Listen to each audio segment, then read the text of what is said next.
நவராத்திரி அப்படிங்கிறது பெண் தெய்வங்களான பார்வதி, சரஸ்வதி, லட்சுமி இவங்க 3 பேருக்கும் கொண்டாடப்படுற விழா.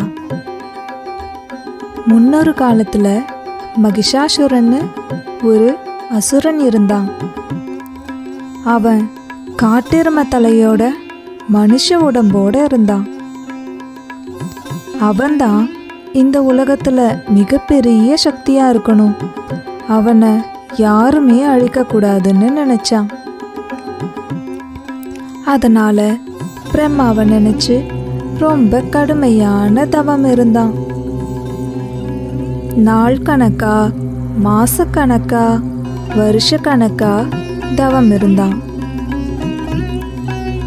அவனோட கடுமையான தவத்தால் சந்தோஷப்பட்ட பிரம்மாவும் ஒரு நாள் அவன் முன்னாடி வந்தார். மகிஷா, உன் தவத்தால் நான் ரொம்ப மகிழ்ந்து போனேன்.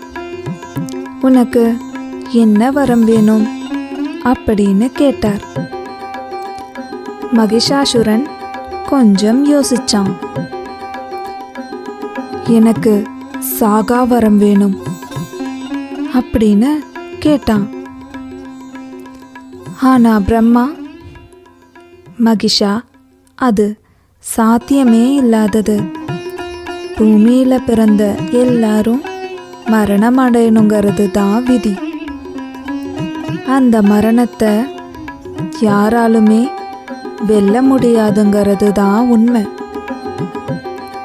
அதனால சாகா வரத்தை தவிர வேற ஏதாவது கேள் அப்படின்னு சொன்னதும் மறுபடியும் யோசிச்சான் மகிஷாசுரன்.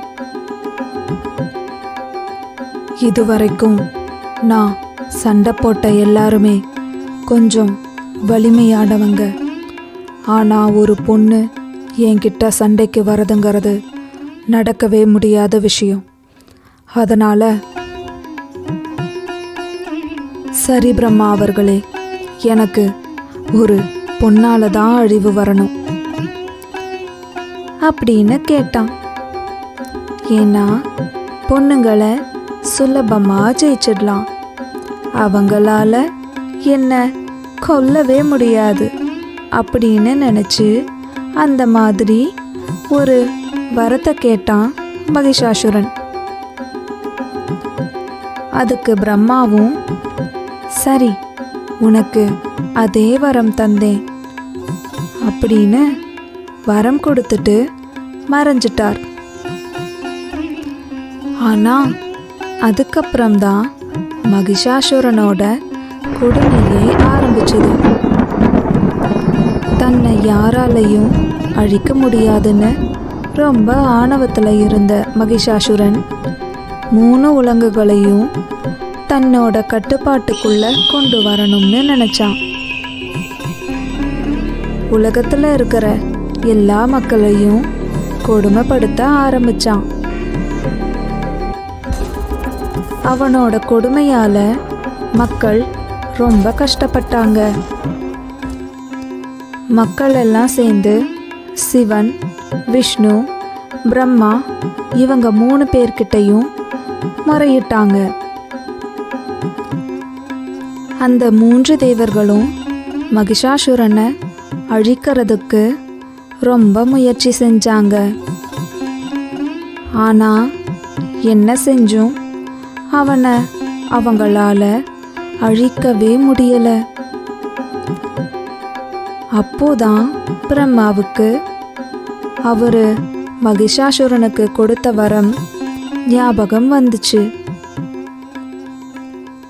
நான் அவனை ஒரு பொண்ணால தான் அழிக்க முடியும் அப்படின்னு வரம் கொடுத்துருக்கேன் அப்படின்னு அவர் சொன்னதும் 3 தேவர்களும் எப்படி அந்த மகிஷாசுரனை கொல்றது அப்படின்னு யோசிச்சாங்க. அப்போதான் அந்த இடத்துக்கு சிவனின் மனைவி பார்வதி, பிரம்மாவின் மனைவி சரஸ்வதி, விஷ்ணுவின் மனைவி லட்சுமி 3 பேரும் வந்தாங்க. அவங்க கிட்ட நடந்ததெல்லாம் சொல்லி இப்படி மகிஷாசுரனோட கொடுமை நாளுக்கு நாள் அதிகமாகிட்டே போகுது. அவனை எங்களால் கொல்ல முடியலை. அவனை ஒரு பலம் பொருந்திய பொண்ணால தான் கொல்ல முடியும் அப்படின்னு சொன்னாங்க. உடனே 3 தேவியர்களும் யோசிச்சாங்க. யோசிச்ச பின்னாடி 3 தேவர்கள்கிட்டையும், நாங்கள் 3 பேரும் எங்களோட சக்தியை எல்லாம் ஒன்று திரட்டி ஒரு பெண் தெய்வத்தை உருவாக்குறோம் அப்படின்னு சொல்லி ஒரு பெண் தெய்வத்தை உருவாக்கினாங்க. அவங்க தான் தேவி துர்கா. அந்த துர்கா தேவிக்கு எல்லா கடவுளர்களும் சேர்ந்து நிறைய ஆயுதங்கள் கொடுத்தாங்க. அந்த ஆயுதங்களை எல்லாம் எடுத்துட்டு துர்கா தேவி மகிஷாசுரன் இடத்துக்கு போனாங்க. அவங்க சிங்க வாகனத்துல வந்த வேகத்துல மகிஷாசுரனோட நாடே அதிர்ந்து போச்சு. ஏன் இது அதிர்வு? நாட்டுல என்ன நடக்குது அப்படின்னு கோபப்பட்ட மகிஷாசுரன் அவனோட படைத்தளபதிய என்ன நடக்குதுன்னு பார்க்கறக்கு அனுப்பினான். அந்த படைத்தளபதி வந்து பார்த்தப்போ அந்த நாட்டு எல்லையில ரொம்ப கோபமா ஆக்ரோஷமா ஒரு பொண்ணு சிங்கத்து மேலே உட்கார்ந்து இருக்கிறத பார்த்து பயந்து போய் மகிஷாசுரன்கிட்ட ஓடி போய் சொன்னான் அந்த படைத்தளபதி. அதை கேட்டு ரொம்ப கோபப்பட்ட மகிஷாசுரன் தன்னோட மொத்த படைகளையும் துர்காதேவி மேலே ஏவி விட்டான். ஆனா துர்காதேவி அந்த படைகளை துவம்சம் செய்துட்டாங்க.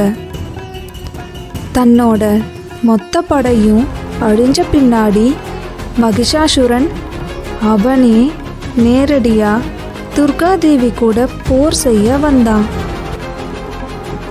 வெறும் பெண் தானே அப்படின்னு துர்காதேவிய ரொம்ப சாதாரணமா நினைச்சிட்டான் மகிஷாசுரன். ஆனா துர்காதேவியோட பலம் அவனுக்கு தெரியல. மகிஷாசுரனுக்கும் துர்காதேவிக்கும் நடந்த போர் 9 நாள் நடந்துச்சு.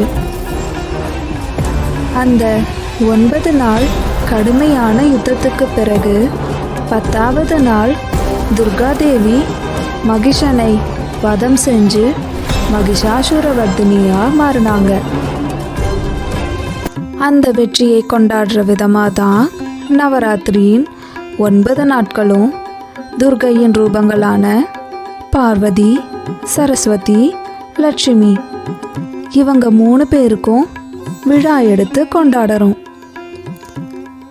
இந்த விழாவில் வீட்டில் கொலுவெல்லாம் வச்சு தினம் ஒரு படையல் செஞ்சு பெண் குழந்தைகளையும் சிறப்பிச்சு ரொம்ப விமரிசையாக கொண்டாடுறோம். 9 நாள் முடிஞ்சு துர்காதேவி மகிஷாசுரனை கொன்ன அந்த 10வது நாளை விஜயதசமியை கொண்டாடி நவராத்திரி விழாவை நிறைவு செய்கிறோம்.